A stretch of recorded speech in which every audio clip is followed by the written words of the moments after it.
আসসালামু আলাইকুম। আজকে আমরা নতুন একটা এক্সপেরিমেন্ট নিয়ে হাজির হয়েছি ভুট্টার। এক্সপেরিমেন্টটা হচ্ছে বিনা চাষে ভুট্টা চাষ।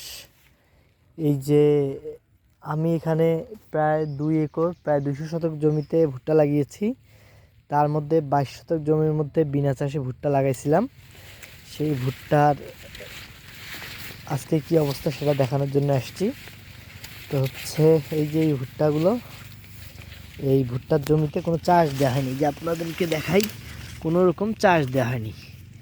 বিনা চাষে শুধুমাত্র চাষ সার ছাড়াই এগুলো রোপণ করা হয়েছে। পরবর্তীতে গাছ গজানোর, চারা গজানোর পরে সেচের পর কিছুটা সার দেওয়া হয়েছে। দেখেন আপনারা এই যে ফলাফল। অনেকে যখন আমি এগুলো রোপণ করি, অনেকে এটা নিয়ে অনেক হাসাহাসি করেছে। এখন দেখেন কি অবস্থা। এগুলো হচ্ছে চারা থেকে চারার দূরত্ব আছে 10 ইঞ্চি পর পর, আর সারি থেকে সারি আছে 22 ইঞ্চি। এগুলো হচ্ছে সিনজেন্টার বীজ আছে। আর হচ্ছে দেখেন অবস্থা, দেখেন ফসলের এই পুরো জমির অবস্থা। এগুলো হচ্ছে বিনা চাষে ভুট্টা। আর ওই পাশে আপনাদেরকে দেখাবো যেগুলো চাষ করে গাড়ানো হয়েছে, ওগুলো অবশ্যই হচ্ছে কয়েকদিন আগে। এই যে দেখেন এগুলো সব বিনা চাষে। এই যে দেখেন এখনও হচ্ছে ধান ক্ষেত যে ছিল, সেই ধান ক্ষেতের হচ্ছে এখনও নাড়া পড়ে আছে। এই যে নাড়াগুলো পড়ে আছে এখনও, এটা কোনো চাষ দেওয়া হয়নি। চাষ ছাড়াই আল্লাহর রহমতে অনেক ভালো দেখা যাচ্ছে। এখন পর্যন্ত কী হবে বলা মুশকিল আছে।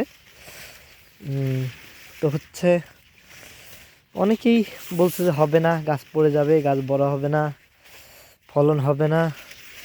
দেখা যাক আল্লাহর রহমতে কতদূর কী হয়।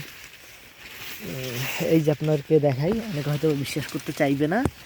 এই যে এখনও নাড়া, এই যে এখনও ধান যে কাটে নিয়ে গেছিলাম সে নাড়া পড়ে আছে। এই যে আর এই যে পাশে আছে চাষ করে ভুট্টা।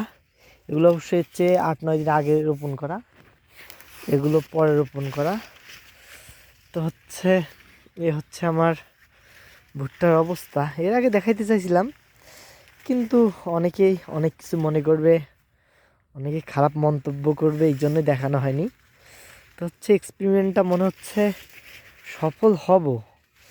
আর এটা যদি সফল হই তাহলে হচ্ছে এই যে পাওয়ার টিলার পাওয়া যায় না, ট্র্যাক্টর পাওয়া যায় না, আপনার জমির আল কাটা, গোবর দেয়া, কত সমস্যা, এগুলো সব সমাধান। কোনো সমস্যা না পড়ে ডাইরেক্ট বিনা চাষে শুধু ভুট্টার চারা রোপণ করে পরবর্তীতে সার পানি দিয়ে দিলে ভুট্টা গাছ হয়ে যাবে। এই দেখেন কত সুন্দর গাছের অবস্থা। এই যে দেখেন একটা গাছের গ্রোথ কত ভালো, গ্রোথ দেখেন গাছের গ্রোথ দেখেন। আজকে প্রায় 55-60 দিন বয়স।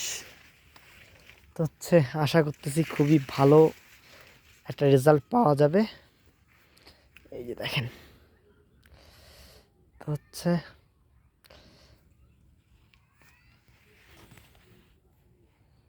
ঠিক আছে, সবাই ভালো থাকবেন।